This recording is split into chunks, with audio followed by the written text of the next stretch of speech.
আজ যারা কোটিপতি কাল তারা পথের ফকির। প্রচলিত এই কথাটি যে পৃথিবীর সবচেয়ে ধনীদের ক্ষেত্রে প্রযোজ্য হয়ে যাবে তা কে জানত।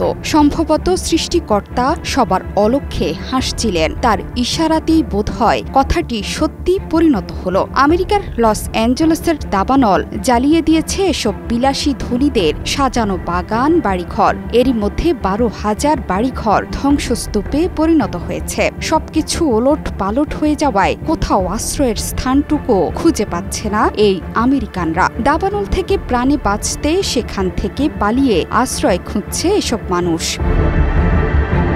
স্থানীয় কর্তৃপক্ষ বলছেন আগুনে 2 লাখের বেশি মানুষ ঘর ছাড়তে বাধ্য হয়েছেন। 250-টিরও বেশি ডিজাইন অপশন নিয়ে ওয়ালটন স্মার্ট ফ্রিজ, বোঝে আপনার প্রয়োজন। 82,400 মানুষ এলাকা খালি করার নির্দেশের আওতায় আছেন। এছাড়া আরও 90,400 মানুষকে গতকাল এলাকা খালি করার সতর্কতা দেওয়া হয়েছে। পশ্চিমে প্যালিসেডসের আগুনে 23,713 একর এলাকা পুড়ে ছাই হয়ে গেছে। অন্যদিকে ইটনের আগুনে 14,117 একর এলাকা পুড়েছে। ক্যালিফোর্নিয়ার ফায়ার সার্ভিসের তথ্য অনুযায়ী গতকাল লস অ্যাঞ্জেলেসের পূর্বে সান বার্নার্দিনো কাউন্টিতে নতুন করে আগুন লেগেছে। ঘরবাড়ি হারা মানুষ বাড়ি ভাড়ার জন্য ছুটে বেড়াচ্ছেন শহরের এক প্রান্ত থেকে অন্য প্রান্তে। এই সুযোগে বাড়ি ভাড়া বেড়ে গেছে 20% পর্যন্ত।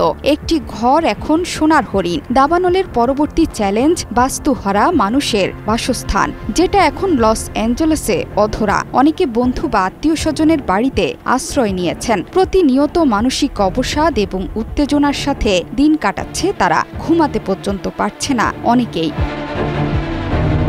বাড়ি সংকট নিয়ে উদ্বিগ্ন রিয়েল এস্টেট এজেন্টরাও, কারণ দাবানলের আগেই ঘরবাড়ির সংকট চলছিল। এখন তো অতিরিক্ত চাহিদা তুঙ্গে। ফোন কলের চাপে রিংটোন বন্ধ রাখতে বাধ্য হচ্ছেন কর্মচারীরা। বেশিরভাগ কলই আসছে ঘরবাড়ি হারানো পরিবারের। সামনের সপ্তাহে কি হবে সেটি বুঝতে পারছে না কেউ। এখনো দাবানল চলছে, এরপরে আরও চাপ বাড়বে। ক্ষতিগ্রস্ত এই শহর এবং বাড়িঘর ঠিক করতে 3 থেকে 5 বছর সময় লাগতে পারে বলেও শঙ্কা প্রকাশ করেছেন রিয়েল এস্টেট ব্যবসায়ীরা।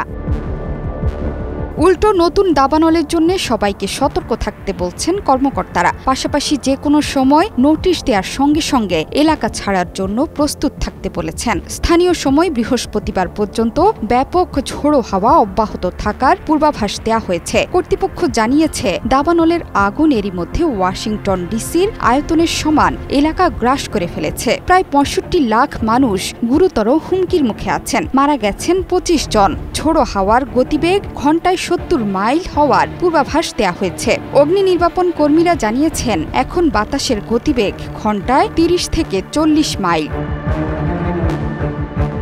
জোহরা চৌধুরী সেতু, 71।